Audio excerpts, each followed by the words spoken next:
وجہ سے کوئی زیادہ فرق نہیں پڑے گا، مگر رباب لڑکی تھی، وہ معاشرہ ہمیشہ لڑکی پر ہی انگلی اٹھاتا ہے، اسی کی زندگی عجینن کر دیتا ہے، جو کہ برہان رباب کو اس طرح کے ظالم کٹہرے میں قطعی نہیں دیکھنا چاہتا تھا۔ اس لیے وہ بہت پریشان تھا، کیا کرے، نہ بتا سکتا ہے نہ چھپا سکتا ہے۔ یوں رباب کی شرارتیں اسے اور خوفیت میں مبتلا کر رہی تھی۔ وہ مسٹر چمک چھلو، حد میں رہو، اپنی حد میں، ورنہ ایسا نہ ہو کہ ان فیوچر تم میرے وہ کیا کہتے ہیں، ہاں ہاں جوروں کے غلام ٹائپ والے شوہر بن جاؤ تو روز ناک رگڑ رگڑ کر معافی منگوایا کروں گی۔ رباب نے دونوں ہاتھ پیچھے رکھتے ہوئے کہا، بیڈ پر نیم دراز پاؤں پہ پاؤں رکھ کر جھلاتے ہوئے گردن اکڑا کر کہا، سنبھل جاؤ ابھی سے، ورنہ ذرا تمیز سے بات کیا کرو مجھ سے، ورنہ میں نے ہی ساری زندگی تمہارے سر پر مسلط رہنا ہے، کہیں ایسا نہ ہو کہ خوشنما زندگی کو بدنما زندگی بنا دوں۔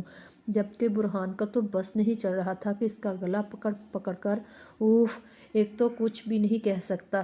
رباب یہ دیکھو میرے ہاتھ، برہان نے دونوں ہاتھ جوڑ کر اس کے سامنے کیے، پلیز مجھ پر رحم کرو، سکون سے سو جاؤ، مجھے تو اب نیند کبھی نہیں آنی۔ ہائے برہان، تم تو ابھی سے ایڈوانس میں معافی مانگنے لگ گئے ہو۔ ہائے، تم شوہروں بیچاریوں کی بھی کیا زندگی ہوتی ہے، ساری زندگی بیوی کی ہاں میں ہاں میں ہی کٹ جاتی ہوں، لیکن اچھا ہی ہوتا، تم شوہر کون سے معصوم ہوتے ہو۔ اچھا اب مزید مت بولنا، اب بس میں سونے لگی ہوں، تم یہی کہیں سو جانا۔ ہاں چلو، میری تو گڈ نائٹ، بٹ تمہاری بیڈ نائٹ، ہا ہا ہا، گڈ نائٹ مائی ہینڈسم چمک چھلو، ساتھ ہی آنکھ ماری اور چادر سر تک تار کر سو گئی۔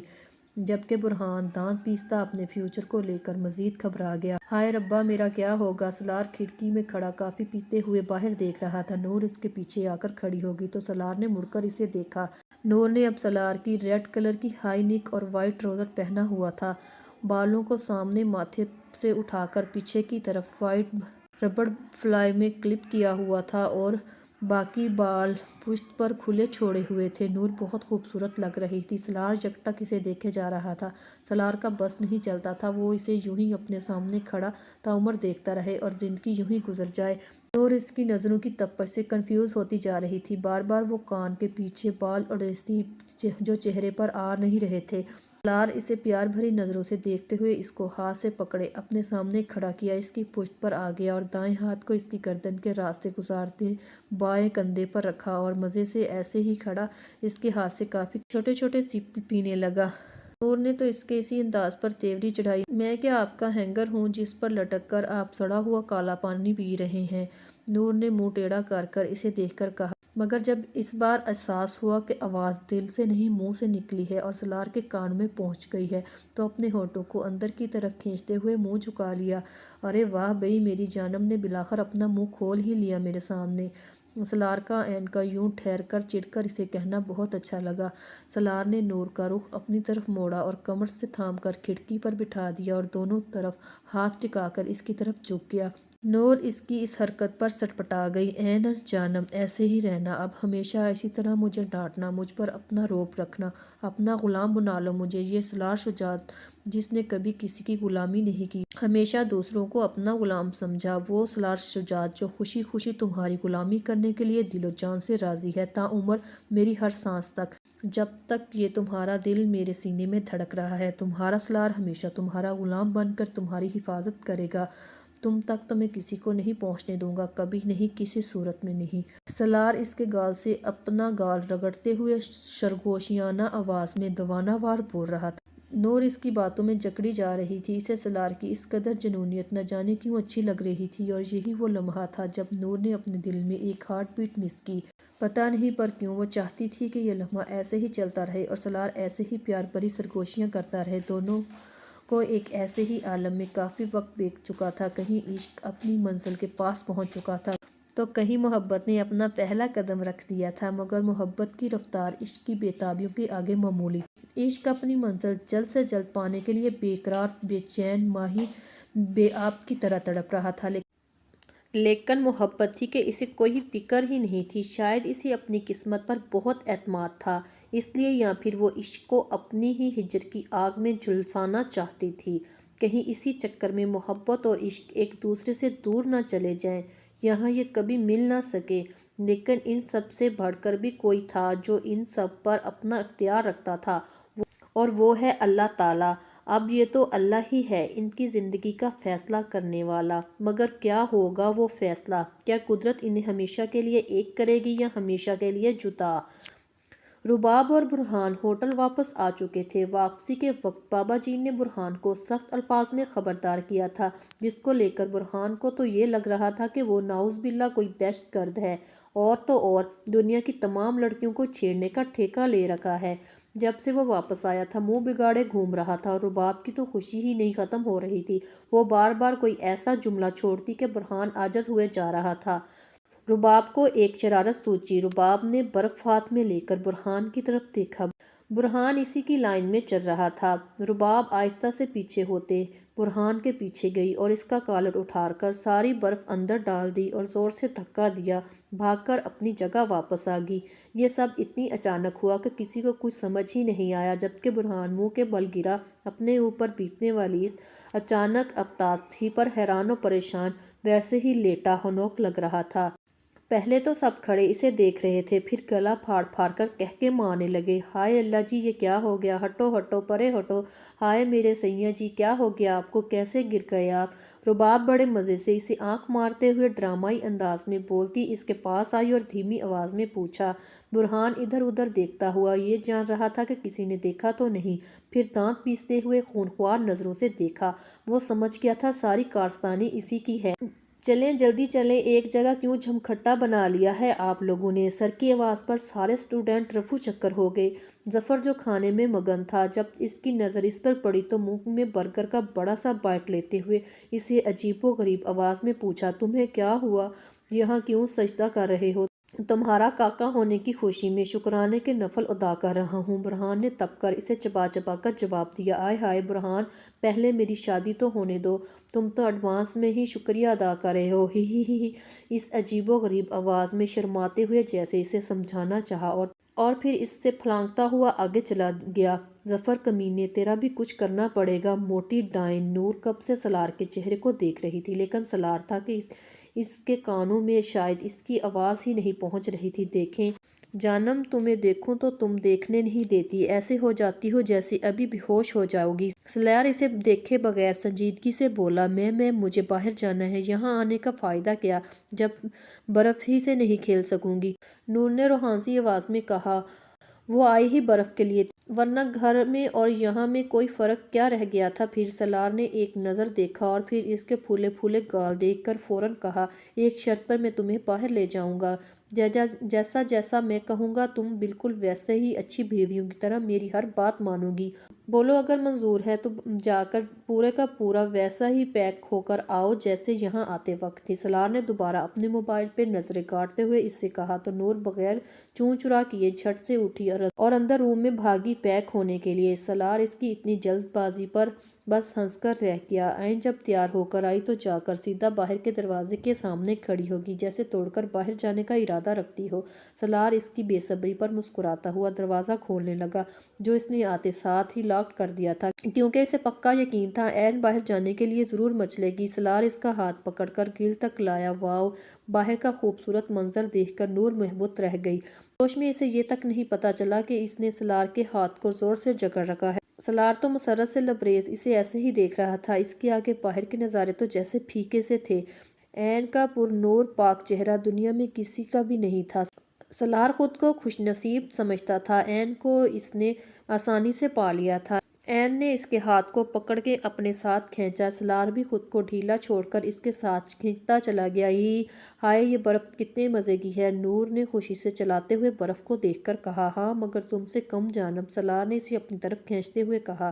عین کسی لچی لکڑی کی طرح اس کے سینے سے آ لگی۔ نور نے بکھلا کر اس کی طرف دیکھا۔ سالار اسے ہی دوانوار اس کے چہرے کو ایک ایک نقوش کو محبت بھری نظروں سے دیکھ رہا تھا، جیسے نہ جانے کتنے عرصے سے آنکھیں اس کے دیدار کی پیاسی ہوں۔ نور ابھی اسے بے ساختہ دیکھے جا رہی تھی۔ سالار نے نیوی بلو کلر کا ہائی نیک کے ساتھ وائٹ سٹائلش جیکٹ اور بلیک جین پہن رکھی تھی، بالوں کو جیل سے پیچھے کی طرف سیٹ کیے بہت دلکش لگ رہا تھا۔ اس کی چمکیلی آنکھوں میں اس کی عین کی وجہ سے آئی مزید چمک سورج کی چمک کو مات دے رہی تھی، ایسے نور کو لگ رہا تھا۔ سالار نے اس کے گرد مضبوط آثار قائم کر کے اپنے سینے میں بھینچ لیا، جیسے وہ اسے خود میں شامل کر کے ہر کسی سے چھپا لینا چاہتا ہو۔ نور ساکت کھڑی اس کے دل کی دھڑکنوں کو سن اور محسوس کر رہی تھی۔ اسے لگا جیسے یہ دھڑکنیں اس سے کچھ کہہ رہی ہوں، ایسا جس سے اس کی ناآشنائی ہے۔ کچھ سمجھ نہ آنے کے باوجود بھی پتہ نہیں کتنی عجیب بات تھی کہ اسے سب کچھ سمجھ آ رہا تھا۔ نور اپنی اس حالت پر خود بھی حیران تھی، اسے کیا ہو رہا ہے؟ سالار جب بھی اس کے قریب آتا تو وہ خود کو محفوظ کیوں سمجھنے لگتی ہے؟ دل ایسا کیوں چاہتا ہے کہ وہ اس مضبوط عصا سے نہ نکلے؟ نور اس کے سینے میں منہ چھپائے اپنی حالت کا تجزیہ کر رہی تھی کہ سالار کی گھمگیر آواز سنائی دی، جس کو سن کر اس کے گال لال اناری ہو گئے اور دھڑکنوں نے ایک شور سا مچا دیا۔ سالار نے اپنے لب اس کی گال پر رکھے ہوئے تھے، بولتے ہوئے اس کے لب اس کے الفاظوں کے ساتھ اس کے سرخ رخسار پر بوسہ دے رہے تھے۔ نور کی سانسیں تھم رہی تھیں، پیر سے تو جیسے جان نکلے جا رہی تھی۔ سالار کو جب احساس ہوا کہ نور بس ابھی گری تو اس نے نہ چاہتے ہوئے اسے آہستہ سے اپنے آپ سے تھوڑا دور کیا، مگر چھوڑا ابھی تک نہیں تھا۔ جانب یار، تمہارا کیا بنے گا؟ سالار نے اس کے کان میں سرگوشی کی۔ پتہ نہیں، نور نے بکلاہٹ میں لرزتی آواز میں ہڑبڑا کر بول دیا۔ سالار اس کے اس جواب پر بمشکل اپنا قہقہ روک سکا۔ وہ مجھے واش روم جانا ہے۔ نور کچھ بول ہی رہی تھی کہ سالار نے اس کا جملہ اچک لیا اور اس بات پر شوخی سے نچلا لب دانتوں سے دبائے مکمل کی۔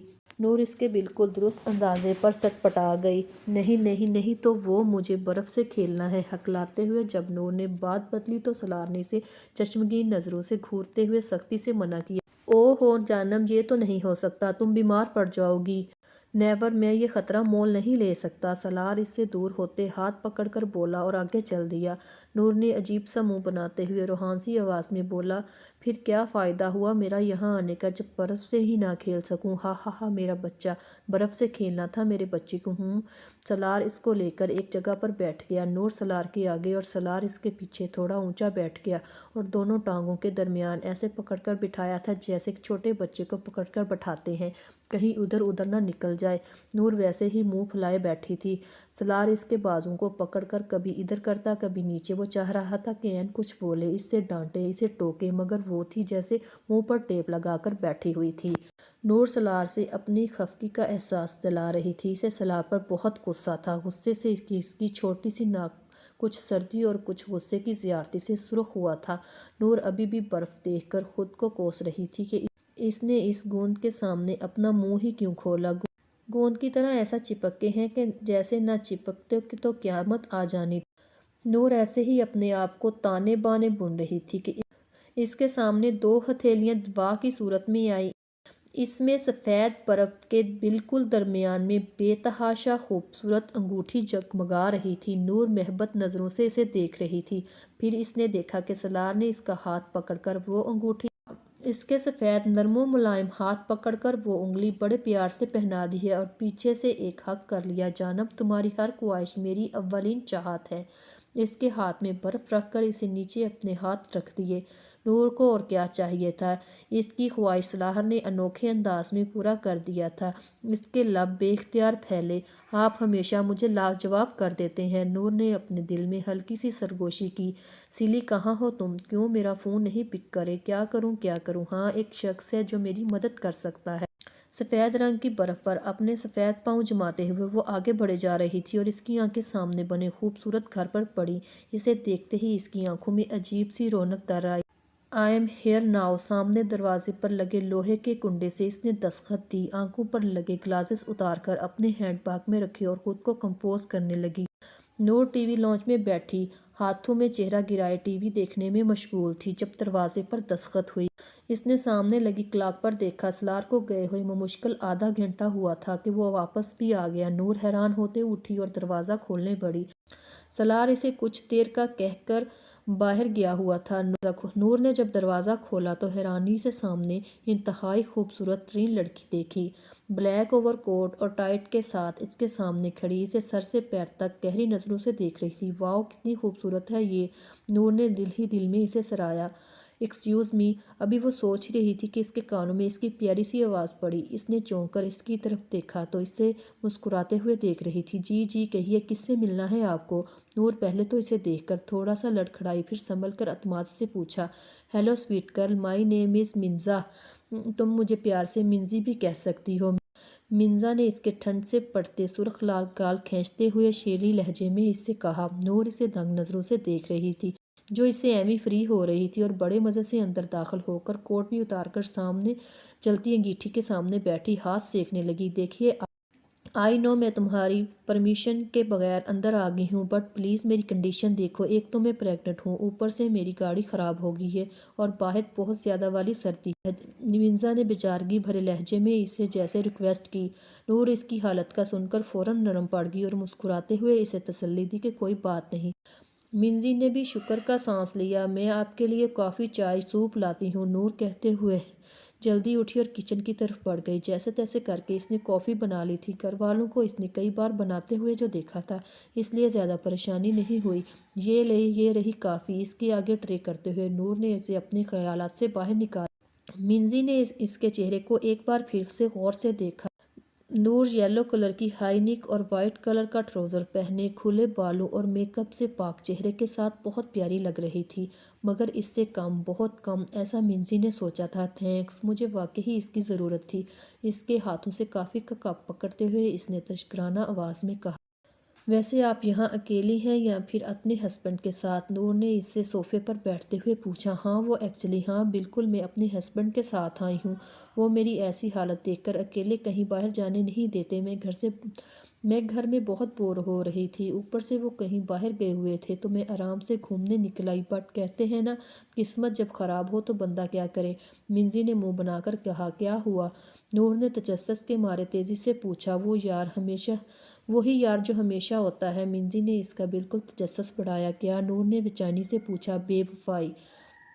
نور کی طرف دیکھ کر منزی نے عجیب انداز میں مسکرائی، پھر اس کی طرف جھکتے ہوئے بوجھل سرد لہجے میں آنکھوں میں نمی لیے بولی۔ نور اس کے اس انداز پر بے ساختہ پیچھے ہوئی۔ منزی نے اسے ایک پل کے لیے خوف زدہ کر دیا تھا۔ گاڑی کی بے وفائی رک گئی بیچ میں ہی۔ سانسوں میں سانس اس کی تب آئی جب منزی واپس ویسے ہی منہ بناتے ہوئے بولی۔ او اچھا، ہاں ایسا اکثر میرے ساتھ بھی ہوتا ہے، بہت مرتبہ۔ نور نے بھی اپنی بدقسمتی کے بارے میں اسے آگاہ کیا۔ نہیں، تمہارے ساتھ ایسا نہیں ہوا کبھی، لیکن اب ہوگا، وہ بھی بہت جلد۔ منزی نے دل میں سوچتے ہوئے اسے دھمکی دی تھی جیسے برہان کے پیٹ میں مروڑ اٹھ رہے تھے۔ صبح سے وہ بے چین پھر رہا تھا۔ اسے سمجھ نہیں آ رہا تھا ایسا کیوں ہو رہا ہے، کیوں اسے سکون نہیں مل رہا۔ سامنے سے آتے ظفر کو دیکھ کر برہان کے دماغ میں شیطانی کیڑا بلبلایا۔ اب سمجھ آئی مجھے چین کیوں نہیں مل رہا تھا۔ ہی چل برہان صاحب، ظفر بلے کی ذرا کٹ کٹ کاٹ دی جائے۔ دل ہی دل میں سارا پلان ترتیب دے کر ظفر کے پاس چل دیا۔ او ظفر میاں، کہاں غائب ہو یار، دکھائی نہیں دے رہے ہو تم۔ ایک تو میں نے تمہیں اتنا اچھا آئیڈیا دیا جس سے تم یہاں آئے ہو، مگر تم تو مجھے سے ایسے چھپ رہے ہو جیسے میں نے تمہاری ساری فریج خالی کر دینی ہو۔ برہان نے اس کے پیٹ پر ہاتھ مارتے ہوئے کہا۔ ظفر جو برگر منہ میں ڈالے کھا ہی رہا تھا، اس کے ہاتھ مارنے پر اچھوا لگ گیا اور بے طرح کھانسنے لگا۔ نہیں یار، ایسی باتیں کیوں کر رہے ہو تم میرے یار، مگر مجھے پتا تھا میرے بغیر تم بور ہو رہے ہوگے۔ ظفر نے اسے مکھن لگانا ضروری سمجھا تاکہ وہ کہیں اس کے پیرنٹس سے شکایت ہی نہ کر دے۔ وہ اچھے سے جانتا تھا اگر برہان کسی کے ساتھ اچھا کر سکتا ہے تو برا بھی بہت کر سکتا ہے، اس لیے اس کی خوشامد کرنا لازمی سمجھا۔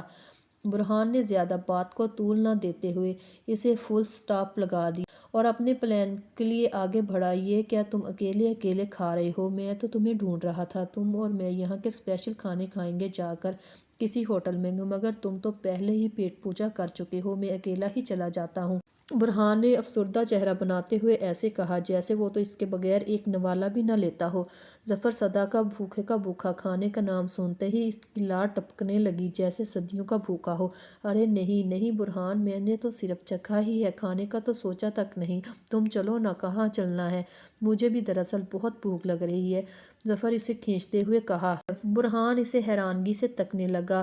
جمبو سائز کا پورا برگر ہڑپ کر کے کہہ رہا ہے صرف چکھا ہی تھا۔ ہاں چلو، چل کر کھاتے ہیں سب کچھ۔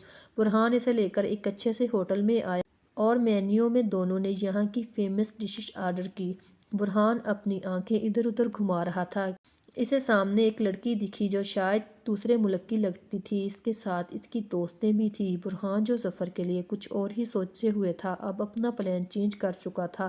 ظفر یار، تمہیں نہیں لگتا کہ اب تمہارا بھی کوئی پارٹنر ہونا چاہیے جس سے تم باتیں شاتیں کرو؟ برہان اسے جیسے پتے کی بات بتائی ہو۔ یار کیوں جلے پہ نمک چھڑک رہے ہو؟ جانتے بھی ہے تیرے بھائی کو وہ موٹا سمجھتا، حالانکہ میں موٹا نہیں، کھاتے پیتے گھر کا لڑکا ہوں۔ ظفر نے غرورانہ انداز میں گردن اکڑا کر اسے آرام سے بتایا، ہاں بالکل ٹھیک کہہ رہے ہو، تو فکر مت کر، میں ہوں نا، تیری سیٹنگ ایک پٹاخہ لڑکی سے کرواؤں گا۔ یہ سن کر تو ظفر کی بانچیں ہی نکل آئیں۔ اپنی خوشی میں وہ یہ غور ہی نہیں کر سکا برہان اس کے ساتھ کچھ زیادہ ہی مہربان ہو رہا ہے۔ یار ظفر تو خوشی کے مارے گینگ ہی ہو گیا۔ وہ دیکھ سامنے کیا پیاری لڑکی ہے، پنک ڈریس والی، تیرے ساتھ بالکل سوٹ کرے گی۔ برہان نے اس کا دھیان اسی فوراً لڑکی کی طرف دلایا، مگر یار وہ یہاں کی نہیں لگتی۔ ظفر اس کی خوبصورتی سے مرغوب تو بہت ہوا تھا، مگر سر کھچاتے ہوئے نکس بھی نکالا، ارے پاگل، ایسی لڑکیاں پٹائی ہیں بہت، میں میرا مطلب پٹ بہت جلدی جاتی ہیں، تو رک میں تیری آج سیٹنگ ہی کروا دوں۔ برہان کہتے ساتھ ہی اٹھ کھڑا ہوا اور ظفر تو خوشی کے مارے سالن والے ہاتھوں سے ہی بال سیٹ کرنے لگا۔ تھوڑی دیر بعد برہان لڑکی کے ساتھ آتا ہوا دکھائی دیا۔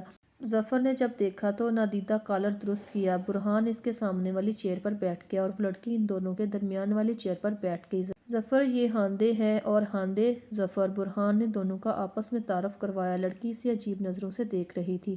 ظفر تھوڑا گڑبڑایا اور پھر برہان کے اشارہ کرنے پر سنبھل بھی گیا اور ایک انداز سے بیٹھ گیا جیسے کہیں کا سیٹ ہو۔ پھر اس نے دیکھا کہ اس نے برہان سے کچھ کہا ہے جو اسے بالکل بھی سمجھ نہیں آیا۔ دیکھے تو یہ کسی ہاتھی کی طرح لگ رہا ہے۔ اس کی بات پر برہان نے بمشکل اپنا قہقہ ضبط کیا، کیا کہہ رہی ہے یہ برہان؟ ظفر بے چینی سے اس سے پوچھنے لگا کیونکہ وہ بالکل اس کی زبان نہیں سمجھ پا رہا تھا۔ ہاں یہ کہہ رہی ہے تم بالکل جہاں کی طرح لگ رہے ہو۔ ہیں یہ جہاں کون ہے؟ ظفر نے منہ میں ڈالے ہوئے چکن پیس کے ساتھ عجیب و غریب آواز میں بولا جس سے اس لڑکی کو کراہت محسوس ہوئی، کیونکہ بولتے ہوئے اس کے منہ میں کھانا بھی باہر نکل رہا تھا جس سے وہ اسے پناہ مانگ رہا ہو۔ تجھے نہیں معلوم، بھول گیا ہے اسے یاد کر، مجھے تجھ سے یہ امید بالکل نہیں تھی۔ برہان نے افسوس کرتے ہوئے کچھ زیادہ ہی دکھ بھرے لہجے میں اس سے کہا۔ ظفر کو تو واقعی میں لگے اس سے کوئی گناہ کبیرہ ہو گیا ہے۔ اب بتا بھی دے برہان، یار کیوں سسپینس کریٹ کر رہا ہے؟ جانتا بھی ہے کہ سسپینس مجھ سے ہضم نہیں ہوتا۔ تکا بوٹی منہ میں ٹھونستے ہوئے ظفر نے اسے اپنی گول مٹول آنکھیں دکھائیں۔ یار جنت کے پتے والا جہاں، میشا کے ناول کا ہیرو جہاں، جس کے ذکر سے وہ دونوں تمہیں اکثر چڑھاتی رہتی تھیں۔ برہان نے تعصب سے سر ادھر سے ادھر مارتے ہوئے ڈرامائی انداز میں کہا، یہی ملا تھا اس کو کہ اور باقی ہیرو مر گئے تھے جو اس نے ملا دیا مجھے، اور اس سے کیا پتا اس کے بارے میں، کیا ہمارے ناول باہر کے ملکوں میں بھی مشہور ہو رہے ہیں؟ کیا بات کرتے ہو یار؟ ظفر ترکی میں ہی تو رہتا ہے وہ، تو اسے کیسے نہیں معلوم ہوگا اس کے بارے میں؟ ہاں تو ٹھیک کہہ رہا ہے، میں بھی کتنا پاگل ہوں، ہے بے ڈھنگے انداز میں ہنستے ہوئے بولا وہ تو بالکل۔ کیا کہہ رہا ہے یہ؟ اس لڑکی نے پھر سے برہان سے پوچھا۔ یہ کہہ رہا ہے تم بہت اچھی لگ رہی ہو اور وہ تمہارے ساتھ کچھ بھی کرے گا جو باقی لڑکیوں کے ساتھ کرتا ہے۔ برہان نے ڈرے لہجے میں کہا، کیا؟ لڑکی نے غصے اور حیرانگی سے ملی جلی کیفیت سے برہان سے پوچھا۔ بال کاٹنا، جب بھی کوئی لڑکی اسے پسند آتی ہے وہ ان کے بال کاٹ کر انہیں گنجا کر ساری ویڈیو سوشل میڈیا پر اپلوڈ کر دیتا ہے۔ برہان نے دل ہی دل میں ظفر پر ہنستے ہوئے اس کے بارے میں گوہر افشانی کی، جبکہ وہ تو کھاتے ہوئے ایسے شرما رہا تھا کہ برہان اس کا رشتہ پکا کر رہا ہو۔ کیا؟ لڑکی اتنا زور سے چیخی جس سے برہان تو کیا ظفر بھی ڈر گیا۔ ظفر نے تو باقاعدہ اپنے دل نازک پر ہاتھ ہی رکھ لیا، اس کی اتنی ہمت کہ میرا سر گنجا کرے گا، اسے تو میں سیدھا کرتی ہوں۔ ارے بیوٹیفل لیڈی، گندا نہیں گنجا۔ یس وہی۔ اس لڑکی نے اپنے پرس سے ایک کینچی نکالی اور پھر اپنا موبائل برہان کے ہاتھ میں دیا مووی بنانے کے لیے، اور پھر کینچی تھی برہان کے قہقہے اور ظفر بیچارے کی چیخیں۔ مزید ناولز کے لیے ہمارے چینل کو سبسکرائب کر لیں۔ اگر ویڈیو پسند آئی ہو تو ویڈیو کو لائک اور شیئر کریں، چینل کو سبسکرائب کریں۔ شکریہ۔